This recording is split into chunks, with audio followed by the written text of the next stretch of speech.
Ladies and gentlemen, welcome back to the LTA. It's the final best of 3 here in week number 2 of split number 3. And hey, Disguised are starting it off right. Yeah, it was a battle. Yeah, it got a little bit shaky there in the mid game, but they closed out game 1 with a dub over Shopify. Yep, they got the dub, and that is what matters at the end of the day. And overall, it was a really good game. Super impressed by huhi. I think Subgap game 1 was pretty massive. We were just talking about that. huhi was everywhere. It didn't feel like Sales found much, really in that game. I think he had a couple little glimmers, but huhi was constantly attacking the side lanes non-stop on this Bard. And he was really playing well with Castle, who showed up big time in those team fights.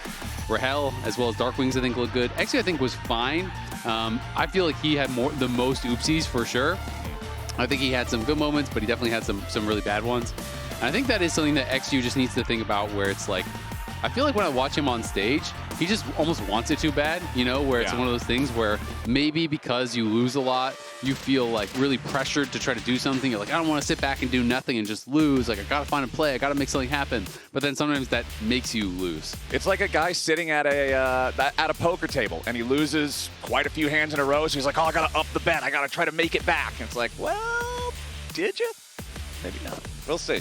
We'll see how many chips he can cash in on here. As we do have the expectation from game number 1 is going to be the reality here for game number 2 with that Taliyah that we were both talking about. You already mentioned you think that this is the best mid in pro play on this patch. I think that if it's not that, it's up there in S tier at a minimum. She's so effective, so good at everything. That's going to be the first pick here for Shopify and for Palafox. And honestly, Palafox needs to have a bounce back game here. If Shopify want to continue competing in this best of 3, take us to a 3rd game. I think Palafox had a really rough game number 1, not a whole lot of efficacy there on the Annie, so maybe he can run it back, do a little better here with the Taliyah. Yeah, absolutely. I think Palafox and Seos will be looking to right the wrongs of game number 1, find some more effectiveness in this second game.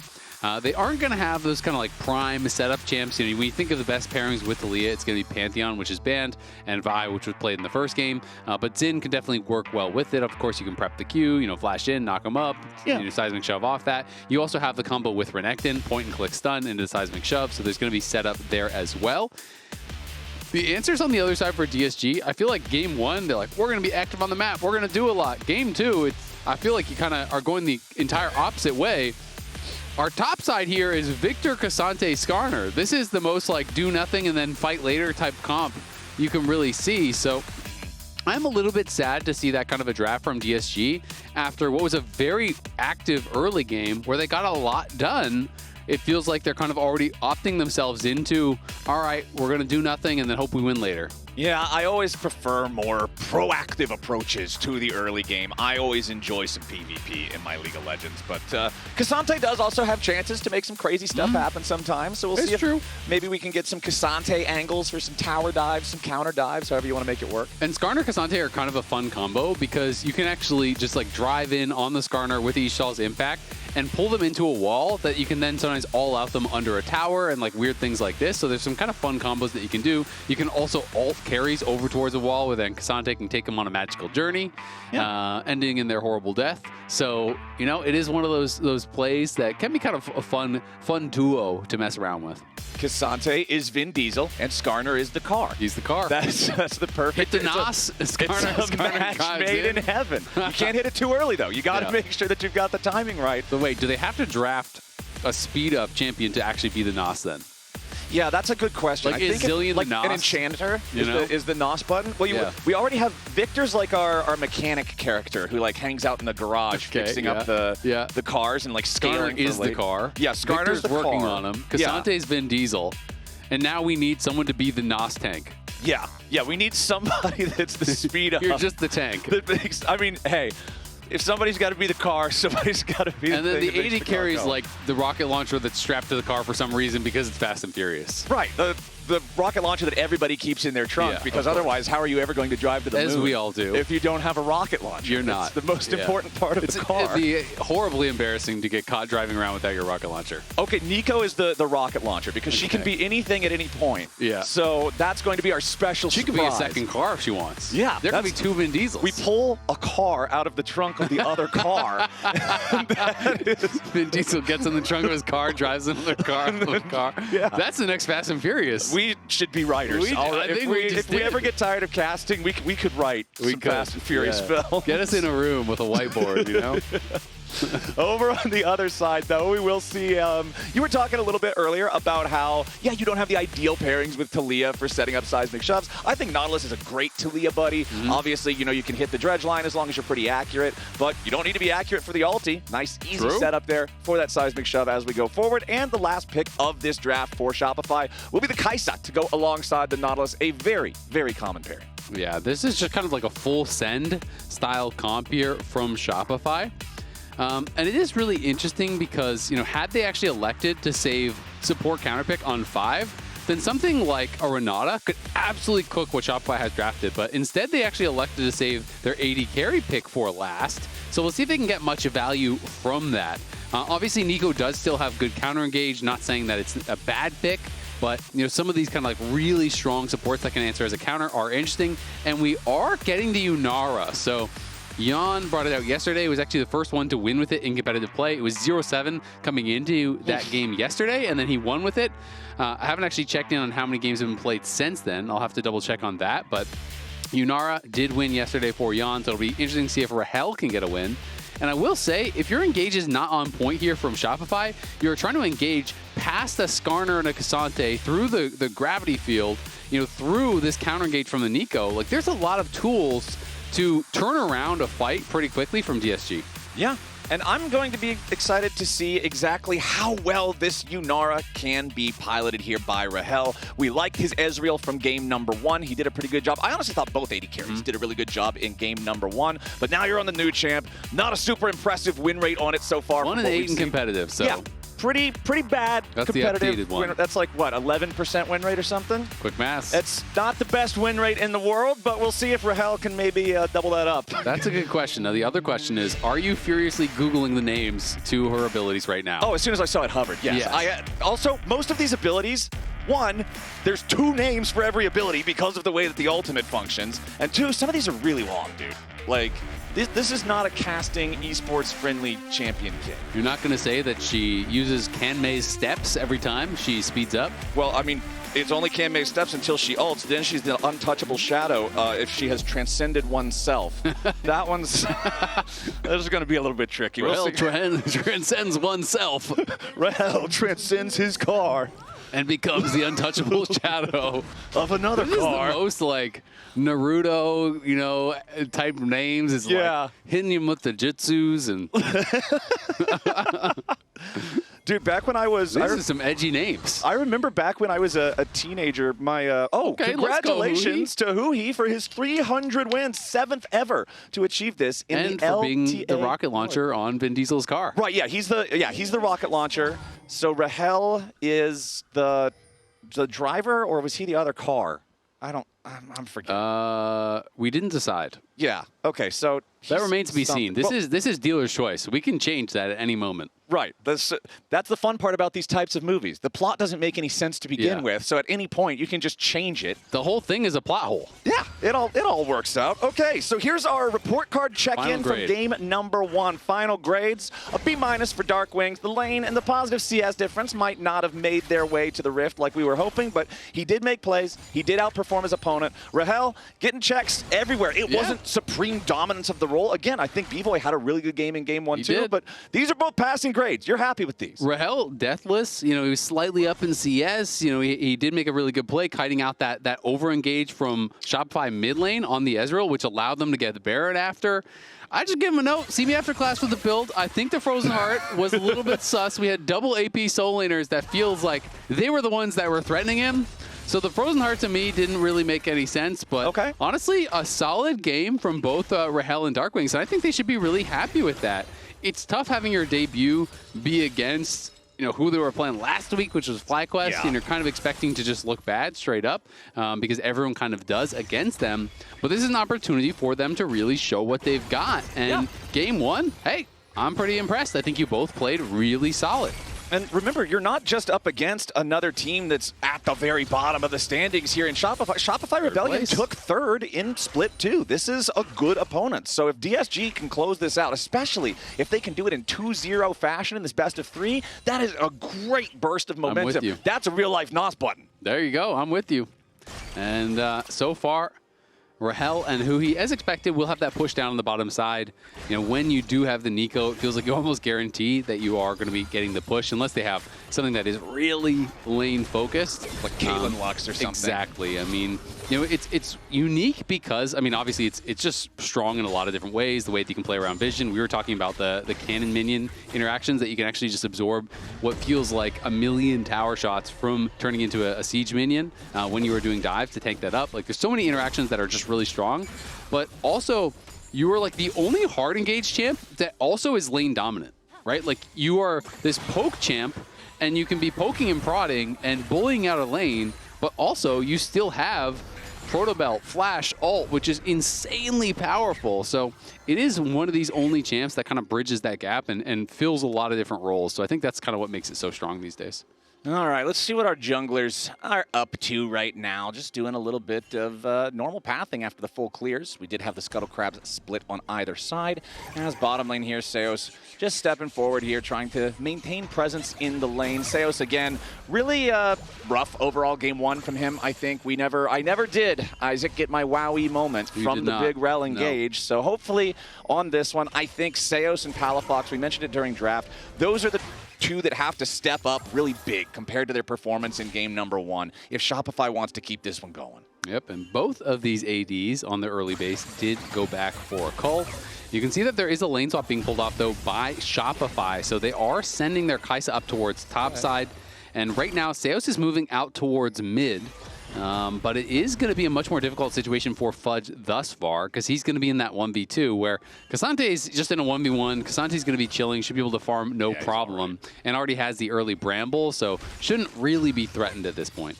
He's not worried about it, but down there in that bottom lane, we'll see if this turns into the CS lead, kind of starting to get away from Fudge too much, or if they can mostly mitigate the losses. Yeah, exactly. I mean, can you at the very least get plates if you can't zone Fudge off of the CS? The wave is stacked, so the question is now, you know, if we can watch bot lane on this stacked wave, I want to see how much of the CS Fudge can actually get down there. You know, because the question is, can you farm up this wave? And it looks like, yes, the answer is you definitely can, because they're just going to move away and they're going to use that pressure to get the dragon. So that is what they're actually going to get with that pressure that they, you know, started down here. You can see Castle's already roaming down as well, just in case a fight was going to break out. He is moving from top lane over towards mid. So they're spending their tempo instead of building a CS advantage just to guarantee that. Okay.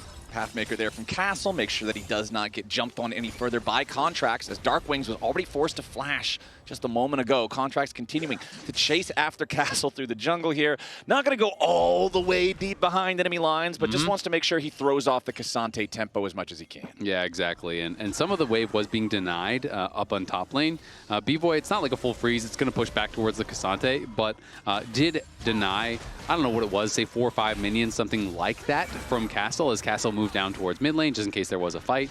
And that flash that you called out was forced by a seismic shove from Palafox. DARKWINGS was nervous that there would have been someone around. And Castle now also down a little bit of experience just because he made that roam play. But again, they have the early dragon, so we'll see if they can continue stacking those dragons up and try to turn that into some pressure here in the next, you know, say 4 or 5 minutes. And even earlier than that, here in about 90 seconds, we will have our grubs spawning. Remember that in game number one, it wasn't just a handshake of objectives, because again, that first Drake was also taken early. So I'm curious if we are going to see all 3 grubs go one way in this game, or if we're going to get that united passion for grubs once more from the two teams. I feel like most teams, you know, are pretty down to scrap over the grubs. They are really strong, I feel like, still. You know, especially if you get 3, you kind of just walk up and you can always whittle away at these towers. But I'd like to talk a little bit about Rahel. We did have these kind of cool questionnaires that we went out and we asked all the new players, you know, give us some little info about yourself. So this is Rahel, 21 years old, from South Korea, and this is, you know, his timeline of where he has played. He spent most of his time on DK Challengers, played with SK as well in the LEC for a little while, and pretty standard stuff as far as the champions are played.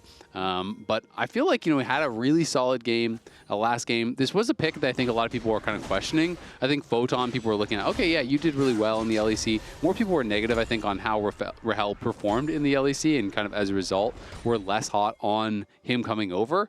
But, I do feel like sometimes it is the environment that you're in, and sometimes, just a change of scenery can really change how a player is playing. So yeah. I feel like, he deserves his chance to prove himself here with a bit of a fresh slate. And it'll be interesting to see if he can do that, with DSG, because they're obviously in a tough spot as well. Right. And, have to be able to kind of make things work pretty quick. I mean, we touched on it a little bit last game. Now, hold on, might get a gank here first. eXyu making his way to the top side. Beautiful Spider-Man there from Seos to get himself out of danger from the Ixtal impact, as that was expertly done. That was perfect. Nicely timed on the buffer there, on the hook. And meanwhile, they are already working on these grubs. First one is gone. The second one going to be smited away. So Shopify going to be happy with that. They're going to get the objective credit for it, as eXyu should be able to grab this one. All right, already a thumbs up for Seos, getting himself out of danger there, as now Contractz does jump in to grab that last grub. DARKWINGS with a little bit of damage over the wall, though, ready to follow up behind eXyu, as there's the Pop Blossom from huhi, but he's very, very low on HP. Contractz tries to jump back in, and he gets first blood, but he dies right after. Now Rahel finds himself a pickup, as Disguise has already got 2 kills. eXyu wants a little bit more, but Bvoy barely gets away. Palafox won't get a whole lot back here, and Disguised come out on top in terms of the fight, but it's still 2-1 in grubs to favor Shopify. Yeah, they do get those earlier 2 grubs, but still, things looking pretty good for DSG in that skirmish, especially when you also take into consideration, Rahel used no sums, and Bvoy had to use both. This initial play, I feel like eXyu thought that DARKWINGS had his ult, right? So he's bringing him into the wall here, and he's like, oh, I get him low, and you can kind of just finish him off. But he doesn't actually have his ult up and available on the Victor, so all he can do really is throw a laser over the wall. Contractz, it does go in and gets that kill onto huhi, but then eXyu flashes forward, gets one back, and Rahel has the lethal tempo fully stacked, and he is just firing away in that spot, getting so much damage down that there is no ability for Shopify to continue the play. And it is looking like it's going to be the Blade of the Rune King build here for Rahel. So we've been seeing a couple of different kind of schools of thought. In solo queue, people are just going more like crit standard ADC. Then people started doing kind of like a lot of like Kraken stuff after the Yuntal has kind of, I think, lost some popularity as far as the pro play is concerned. And then there's this third school of thought where it's more just like purely about the on hit with some of the interactions that are beneficial there. With the Q active, you can be proccing your on hits at reduced effectiveness, but you're still proccing them on these other kind of like bolts that are bouncing around. So some people do really like going Blade of the Rune King, into, I've seen Ginsu's, I've also seen Hurricane, and going more towards that kind of like on-hit style build. So it'll be interesting to see where he goes. I also feel like having the on-hit style can feel that much better when the enemy front line is bruisers as opposed to tanks. You look at Xin Zhao, Sundering Sky. You look at Renekton, Black Cleaver. Yes, they are big pools of health, but there's not a whole lot of sturdiness to back that up. So Blade of the Ruined King can just get a ton of value. Yeah, absolutely. And I mean, there are 3 melees, so I think that Hurricane build can be reasonable if he wants to go for it. I've also seen some people just go like Blade of the Ruined King. They're thinking this is like a strong early spike, allows me to sustain through any sort of difficulties in the early lanes. And then they just go into kind of like more standard crit, regular Zeal item, and then build into IE and so on and so forth. So there's a lot of different things that people are cooking on. And I feel like it's actually really fun when a new champion comes out and there is some opportunity to kind of explore. We saw some more wild builds that people have been doing with Hullbreaker, where with your Q passive, you could actually stack Hullbreaker on minions with 1 auto, and then auto the wave, Hullbreaker fully stacks, auto the tower, and back and forth. Kobe shows that off. Exactly. So there's a lot of cool builds that people have been messing around with.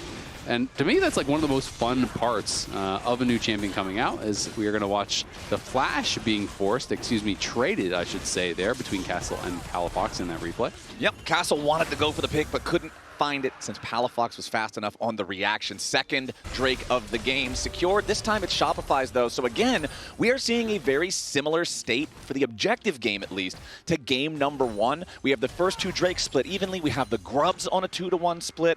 Both sides kind of just taking a little, giving a little. When it comes to the neutral objectives, those are not deciding things here in the early game. And honestly, Isaac, the goal what you do is for family. Yeah, exactly. You're putting the car into the car with your rocket launcher to the moon. We hadn't talked about Fast and Furious for a while, so No, I it's just really shoved important. that in there. Well, to be fair, this game hasn't been particularly fast or furious so far. This is the 5 minutes of exposition at the start of the movie to establish the it's like a flashback. story. It's a flashback. This is a flashback thing. This is the 5 minutes of story before the Vin Diesel had a car. The 95 minutes of cars and explosions.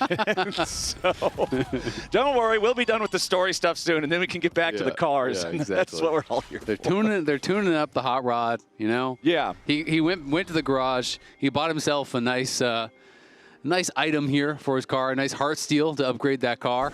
All right, well, the heart steel, you got to get some value out of it. The car needs to start scrapping. We need the rubber to hit the road if that heart steel is going to provide some value here. We've also got Blackfire Torch down in the mid lane for DARKWINGS. That Blade of the Ruined King is finally completed for Rahel, and it's going to feel even better because the Cull is about to proc here in 11 minions, so that'll be an extra surge of gold to continue to allow that Yunara to feel good as we head towards the part of the game where, 30 seconds left on plates. Rift Herald's going to be spawning in a minute and a half. We should be seeing some of those bigger fights, and everybody getting these first items online is going to be very important. Yeah, one of the really nice things about playing this Yunara is the ability to actually chase down people. I feel like this champion to me is most like Zeri, where it is this ability to kind of clean up fights, and you have so much mobility, all these slows, that you are able to go for.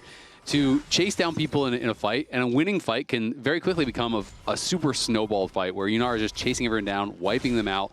You have the slow from your W, you have the slow from the Blade of the Ruined King, you have the additional dash and move speed coming through from the E, and you're going to be able to really make it difficult. If you can't actually kill Yunara off at the start of the fight, she can start to take over. And it's a pretty fun champion to watch. I definitely don't think it's like Pentakill Pikachu status where we're just going to see a Pentakill a game average. Yeah, that was a little ridiculous. It was a bit much. Zeri's time in the sun was a little nuclear for every other AD carry in the game. And for everyone else in the game as well. But definitely still has the ability to be that type of champion where you really can take over a fight if it's going your way. All right, but none of those fights still showing their faces just yet, as we do have just a little bit of scrapping between top laners. Top laners are trying their best. It's Renekton K'Sante. This is the... We've armed them with a wiffle bat and a pool noodle, so they're doing their best. We set them loose. We'll see what happens, and it's going to get PG-13 violent in here, because we still have to make sure that the movie sells tickets. Did you ever do some wrestling as a kid where you'd like strap like pillows to your arms and stuff and go at it? I do that as an adult. What are you talking about? Perfect. Yeah. No, dude, there's nothing. Sometimes you just need to wrestle with your friends. That's top lane. Yeah, it's just wrestling. Yeah, exactly. 2 tanks. You both have grasp. None of the trades matter. No one's ever going to die, but you're still going at it. That's what's on TV after the Fast and Furious movie ends, is you're just watching wrestling with your friends. It's great. Some backyard wrestling. Yeah, just some good old times. Not even like the high production stuff, Right. Things that you're like, that might be illegal. They don't have a permit for this, probably is. But you know what? They're having a good time, so we'll let it slide. Shopify having a good time up here in the top side river, ready to start up this Herald. Now Disguised is near, and it looks like eXyu and DARKWINGS going to try to approach here from the tri-bush, but instead DARKWINGS getting caught out, has to flash back over the wall. Nice reversal here from eXyu, but now he's going to be the target. Huhi wants to try to approach. Bvoy jumps into the back line. Pop Blossom onto Bvoy to keep DARKWINGS alive, but eXyu's in the middle of everybody, and he's cut down first. Next kill goes over as DARKWINGS falls, and it's Shopify Rebellion picking up 2 for nothing. Yeah, they're going to be able to get 2 kills, and they should be able to grab the Herald here as well. So Shopify going to be able to claim the upgraded boots off the back of that fight. Able to find a pretty big engage, and you're just finding that pick out onto DARKWINGS. Yes, he survived for a very long time, but Rahel was never really grouped up with them. He was kind of hitting on the side, but couldn't become a big part of that fight. And with Victor going down early, there's not really a lot of consistent damage in this comp. Like when you do go for these kind of like multi-meatball style comps, you really need to keep those carries alive, and Contractz knows it. He sees DARKWINGS caught out here. Palafox ults in. They just fully send it in onto DARKWINGS. Even Bvoy going into the back line. Huhi flashes over, tries to peel, but the whole time Rahel can't really get involved. Yes, he's getting some autos down on Fudge, but it is not even close to the effectiveness that Bvoy had, getting in on the back line, getting a lot of damage out. And Shopify are going to be more effective in these kind of spread fights because Xin is putting out pressure. Renekton is putting out pressure. They have a lot of threats, whereas really on the other side, it's just the 2. And the whole fight was just such a massive reward for the side of Shopify Rebellion because they end up beating Disguise to the punch on the feat of Warfare. They end up securing the feat of Objectives at the same time. Now Castle going in after Contractz, might be finding some good damage here. Goes all out, but he won't drag him back through the wall. Enough damage still there. Castle picks up the kill. Nice punish there from Disguised. Yeah, going to be able to get that kill. Rahel, though, spent his flash and his ulti. I didn't quite catch what he flashed. I'm not sure if it was like a Seos hook or something like that that forced that out, or if he was actually just flashing in to help secure that kill. But DARKWINGS, in the meanwhile, is pushing down on this bot lane tower, so should be able to get this tower for himself. They are working on the dragon right now also, but it's going to be TP coming in here from Palafox. They want to contest even without their jungler. Okay, Disguised going after the objective as Bvoy has already jumped in after DARKWINGS, and with Palafox and Fudge here too, DARKWINGS is already out of the picture. Now Palafox rides into the Weaver's wall. Seos distracting huhi off the side. eXyu is stuck in the middle of everybody, but it is still the Drake going the way of Disguised at least. It's going to cost them, though, as they've already lost DARKWINGS. They've already lost eXyu, so the fight goes to Shopify. Yeah, Shopify winning another fight and now has opened up that 1.4K gold lead. Castle down here on this bottom side. This little sidestep on the sides to make shove. But Bvoy, again, having a strong game here. In game number 1, it wasn't a loss, but game 2, out to a pretty significant gold lead. Has his 2 items completed. Rahel did go for that Hurricane second. And we can watch this fight one more time as DARKWINGS, they just kind of see him caught out on the side. The Void Seeker tags him from max range there. Bvoy just gets right in, and with Palafox arriving, with Fudge arriving, there was no way he was ever going to win that fight. Yep. And then this just becomes, all right, finish off the dragon, try to get out of there. There's no flash available on eXyu, though, so yes, he's able to finish the dragon, but there's never any way you're getting out of that fight, so they just kind of have to cut their losses as soon as the victor does get taken out. And that is back-to-back fights now, where DARKWINGS has gotten caught out in a side lane a bit, and it has cost his team pretty heavily, so has to be really careful about his positioning. It's tough, man. Those immobile control mages. Sneaky minion. Okay. Let's see if he can get any value out of it here. Doesn't really look like a whole lot. Yep, okay. Well, we've got the tier 1 turret about to die here in the mid lane. Shopify putting a little bit more pressure onto that one. Seos got to be careful. Does not want to get grabbed here by eXyu, who does slow him down there with the rock. And immediately, huhi tries to proto belt forward. Find a catch with the tangle barbs, but no such luck. Seos sidesteps away from it, stays alive, stays healthy. Still, the 2 Void Grubs are going to mean it's like, what, 1 auto attack, 2 auto attacks to take this turret down. Won't be a whole lot of hard work here for Shopify. They just need to get that next wave up and in range. Yep. Going to be able to knock that down, no problem. Otacon spawns up on that top side. You can see DARKWINGS responding to the push from Fudge. Yeah. But the second game looking a lot more in control here for Shopify. Good scaling is available for DSG, and of course they do have some pretty powerful playmaking, with the Skarner ult, with the engages possible from huhi, who has that proto belt up and ready. Yeah. But definitely Shopify in control of this one. DSG, their only real advantage is these 2 dragons that they've been able to claim for themselves, and could potentially work towards Ocean Soul, which would be strong on their comp because they do have a really beefy front line if they can continue to grab these dragons. Yep, but they have to make sure they don't let that gold lead slip a whole lot further. Otherwise, how are you even going to manage to fight for them? You're down 2,000. Control over the top side river, control over the Otacon pit belongs to Shopify Rebellion, and DARKWINGS knows he's got to back up. The victor, you already mentioned it, he's been caught twice now. He has to stay safer. He has to avoid the aggro from Shopify Rebellion, who have painted a target on his back. TP coming in now as Fudge will be the first top laner to arrive. DARKWINGS also going to teleport in now for DSG as they're ready to try to approach this Otacon that's already down to 4,000 HP. Seos wants to interrupt as eXyu jumps into the middle of everybody, and the Pop Blossom only finds Seos. The Otacon is low, but Contractz is lower. Disguise going to find themselves the first kill. They're going to take the objective on top of it. Beautifully maneuvered there so far as Seos has to try to get away, but he's walking straight into the waiting arms of DARKWINGS, who just got paid. That was huge for DSG, able to win the fight, steal the Otacon, and Seos even flashing out. Like, where was he going to go in that situation? I mean, you're flashing, but there's no exit point in that spot, and it's not even like you're delaying for anything, so they even lose that off the back of this. This was pretty interesting. On the engage, eXyu goes in, and he suppresses Contractz, so I thought what they were going to try to do is burst on the Otacon while he was suppressed, because you can't actually smite during that, but instead he just pulls him over into all of this damage, and they're able to just focus him down and burst him out before he can actually smite the Otacon. They get that kill, they get the Otacon, and then Seos flashes over the wall, but again, you're already tagged. There's nowhere really you're going to be able to go, so ends up losing the extra summoner as insult to injury. And Rahel still holding onto that flash, hasn't had to use it, has been able to stay safe, it feels like, in most of these fights. Bvoy lost both his summoners again in that one. And now it is 40 seconds here until this next dragon. There are flashes on both Fudge, Palafox, as well as Contractz. So they do have some of those summoners up and available, but huhi didn't use his flash all. Rahel has flash, Castle has flash. So I feel like DSG is still pretty well equipped to scrap at this next dragon. Shopify's lead is gone. Like that whole 2,000 gold, Shopify having a much better showing here in the second game, that's all gone. Nicely done from Disguise to equalize this game state. Really want to give some praises to eXyu there as well. You talk about him going in. They have the coherent play. They know what they want to do as a team. We criticized last game those almost throw moments in the mid game of him trying to do too much. But that time he did exactly what he needed to do. As Seos and Fudge trying to disengage here. eXyu with the slam into the wall there on the enemy support. As the Weaver's Wall looks to cut off the rest of the fight, but a massive engage with a Pop Blossom from huhi to try to set it up. Rahel just goes right back over the wall, but instead he's going to be in some danger. He's still alive and firing with the Arc of Ruin. Rahel barely falls at the very end, but a double kill for DARKWINGS. Castle chasing after Fudge. Shopify Rebellion have crumbled to pieces. huhi dies to the last burp from the dragon, and there's just dead bodies everywhere. 4 dead on Disguised.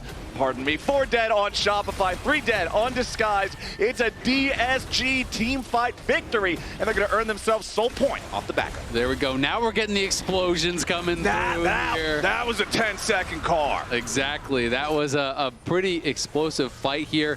This looks like eXyu is going too far because Seos had a great buffer, but then he pulls them back with the ulti to the wall, overcomes huhi. Palafox tries to flash out, but still gets tagged by it. And Rahel living for so long. Look at the peel coming through onto Bvoy. As Bvoy goes into the back line, Castle CCs him up instantly, forcing Fudge to flash in to be able to finish him off. And then I do wonder if DARKWINGS got in, would he be able to actually tank the dragon and save him, or would he have died to the burn from Leandries? I think he was dead to the burn. But still, great fight from them. And they are now on Soul Point here.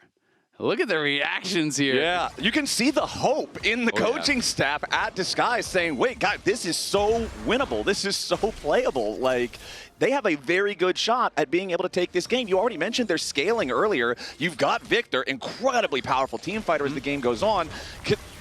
There, right there. DARKWINGS, for the 2 times he got caught out earlier, now he shows up big in a fight, 5,000 damage. He does, and the fact that they even just got 1 win on the board means that they are pickable by the teams with no wins. So a team like Dignitas could select them, which is much more winnable than having to go up against a team, at the top of the standings. So, it's really big for a lot of reasons here for DSG. If they can actually get 1 win, which they already have, and if they can close this out, it is even better. You can see now the Seekers has been purchased up by DARKWINGS, so he's going to be harder to take down. And Rahel sitting on a decent amount of gold. So it's going to be working in towards that IE third, I have to expect. This is the same build that Jan went for yesterday in his victorious Yunara game.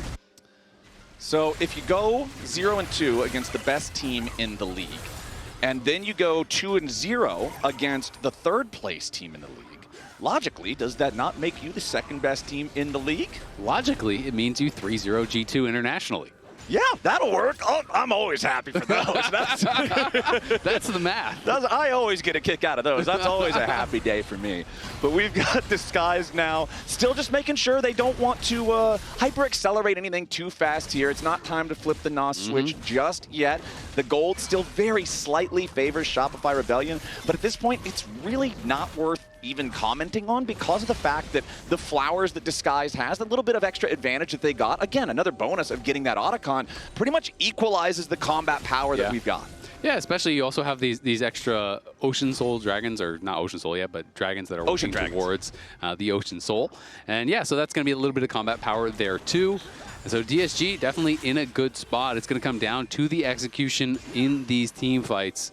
Fudge is quite strong at this point, quietly on the Renekton, picked up a couple kills in that last fight, is on 2 items plus some components, so he's going to be very powerful if he can get into the back line. And Rahel still doesn't have his flash for just a very little bit of time, so we'll see if there's any opportunity that they can actually find to punish Rahel before that comes up. But it feels like at this point, he's just going to play safe until his flash is available. Yeah, Steric's Gauge, such a massive power spike for bruisers in general, just giving you the extra survivability to jump into the fight and create that much more pressure on the carries like you're talking about. But speaking of carries, both of them are looking to deny some of that pressure themselves. Seeker's Arm Guard completed here for Palafox, yet unbroken. Over on the other side, DARKWINGS did have an unbroken Arm Guard. However, he had the money to complete the purchase. He's now 3 fully completed items on this Victor with the Hourglass and both burn items. Yep, and Rahel just bought an IE, so he has his IE up and available, so that is a massive spike here as well. Bvoy, of course, with his 3rd item, is going to have the upgraded Void Seeker, so he's going to be able to start poking away with this Kai'Sa, try to soften up some of these members prior to a fight. Can be pretty impactful. Speaking of impactful, Spear of Shojin now fully completed on Fudge as well. 3-item power spike on the Renekton. This guy is huge. He is a problem in the fights if he is not properly controlled. Yeah, and I feel like basically the game is just kind of decided at this next dragon, because I think if you do give over the Ocean Soul, K'Sante and Skarner are going to be so hard to actually work through that I just don't feel like they are going to be going down. They can just frontline so aggressively with that Ocean Soul. So Shopify really is just trying to scrap together as much gold as possible, complete these items. We do have 3 on Fudge, you talked about 3 on Bvoy. 900 gold on Palafox right now, so he's not getting his Zonias before this next fight, but at least the Seekers is up and available. Yeah, it's active. And it's really going to come down to who can have the better setup, who can actually get the proper engage in these fights. Rahel, I think, has been positioning very, very well. It feels like he hasn't really been stepping a foot wrong, and now with the 3 items, I would be pretty scared about an untouched Rahel doing some real damage. But look at Fudge. He already popped the ulti. They're going to go. Fudge wants to go into the back line. He's found his way onto Rahel, but he's going to be peeled instead. Disguise ready to fire back now as Bvoy jumps over the wall here with the Killer Instinct, and eXyu's not going to get him. Palafox takes out DARKWINGS. Disguise still trying to scramble and fight back, but Fudge is still alive. Castle goes all out, but Shopify is all in. Castle still getting away with a little bit of fancy footwork, but Contractz chases him down. The wind becomes lightning and the thunder goes boom. Disguise fall apart in that one as Shopify don't lose a single man. Great engage coming through. Fudge got behind them, had a really nice angle on the flank, goes in with Palafox. And yes, Rahel does stay alive. There was some really good peel, but Rahel was kind of kept out of the fight as a result. He's not really hitting. DARKWINGS had to go into the Zonias pretty early and then just went down. So the focus on the carries there was really well done from Shopify. And DSG never really got to kind of establish themselves on those battle lines. Bvoy goes in. Everyone's coming back to try to peel him. He just flashes away from the Skarner ult, gets away from any sort of real damage. And now the dragon will be taken. The potential soul will be delayed. And Shopify continuing this game forward. Again, to me, it's a lot about the positioning from Fudge. Found himself in a really great angle. In goes Palafox at the same time. Lands the stun, but excellent peel does come through from the team. Then Bvoy, ult over the wall, is pressuring Rahel, but is forced to ult out. The real problem is, though, on the other side, Victor has already gone down. Everyone sees that Rahel is being pressured. Everyone's peeling back to try to keep him alive, but the Victor just gets taken out. And with Rahel pushed back and the Victor gone, no one is going down on Shopify's side. Shopify loving the results of that fight. The soul denied for now. Up to an over 2,000 gold lead here yet again for the Rebellion. As we do have Baron on the map, so we'll start to see some jockeying for position over this area. There is a lot of vision there right now for the side of Disguised. They've got the normal ward outside of the pit. They've got the control ward inside alongside that Scuttle Crab vision. So Shopify going to have to slowly work their way forward, get rid of some of this vision. Level 17 on Fudge, about halfway to max level on this Renekton. But honestly, we're seeing a lot of characters closing in on that maximum level point. Castle just hit level 17. DARKWINGS will hit it as soon as he kills 2 minions. Everybody's kind of getting to that point where if you're one step out of position, you could seriously lose the game right there. You absolutely can. And huhi, did spend his Seekers.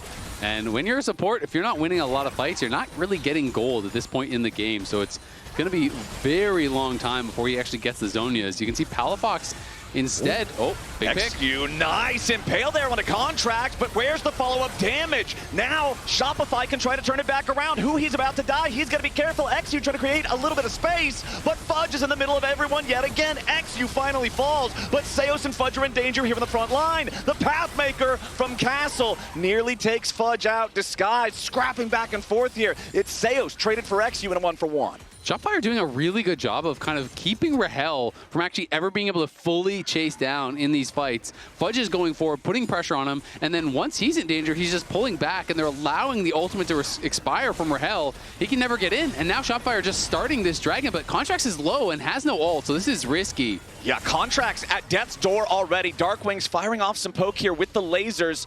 Palafox creating enough safety for the rest of his team to disengage away from that objective. This mid lane tier 1 turret for Shopify is still just barely hanging on, but Palafox will keep it standing for now. I like the fact that we got a fight. I was honestly expecting it to be a lot bloodier than that, but now 2 minutes left on the clock before the next Drake spawns. We might just see everybody pump the brakes a little bit until we get there. Yeah, both teams are frontlining pretty well here. You know, being able to go in, put pressure on the carries, pull back, you know, stay alive in these situations. Bloodletter's Curse just got finished for Palafox, who bought the Seekers early. Doesn't need to go towards the Zonias, and now they are right back here on the Dragon. DSG know it, though, and the question is, can they get here fast enough? eXyu was on the bot side clearing his jungle camps, and it's just going to be gone before he even arrives. Yeah, this Baron's already down below 5,000 HP. DSG thinking about it, but they thought too slow. Nice secure on the Baron there from Shopify. It is really risky to show yourself on that bot side, and I'm not sure if they got eyes on him, if there was some sort of ward that caught him heading towards the bot side, or if they just bet that he wouldn't be there in time. Just YOLO it. Yeah, I mean, you can just start it up. That's kind of what they did before, right? And they're saying, all right, are you going to respond in time? We can look for a fight if you do, but if not, we're going to punish you. And in this case, eXyu was out of position, couldn't even look for a steal.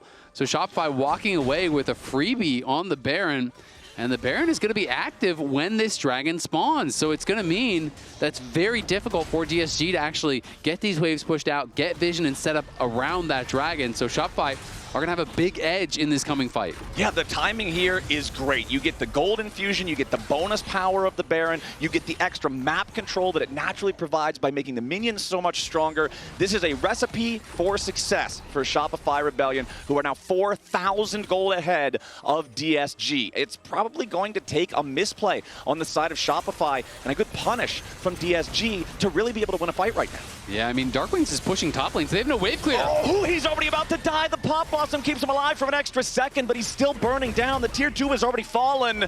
Disguised keeps their support alive, but just ever so barely. And Shopify is keeping the pressure on, making their way forward, trying to force their hand into the base of Disguised. Yeah, I mean, with DARKWINGS on that top side, Shopify had an opportunity to try to really force there. They know there's not a lot of wave clear for those Baron up minions. It was really just Rahel that was kind of slowly working through them. Huhi barely survives, though, which is massive, and DARKWINGS now completed the Void Staff off of the gold he got pushing through that top side. They clearly still want to fight for this dragon. Remember, Huhi, though, no flash, no ult. Huhi's going to be kind of useless. Okay, Disguised, ready to try to approach. They really want that soul.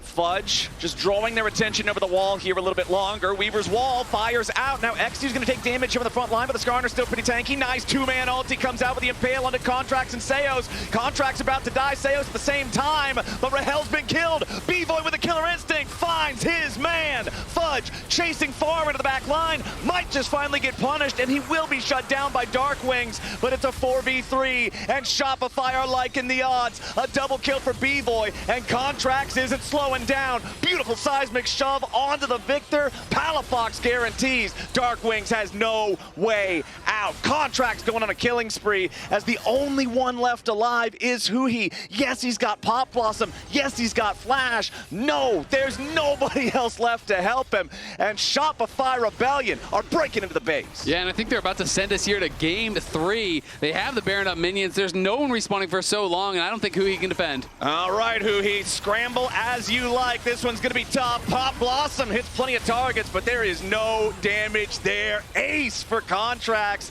Shopify Rebellion 16-11. They stop DSG from ever getting that Ocean Soul. They take it all the way to the Nexus, and they're taking us to game 3.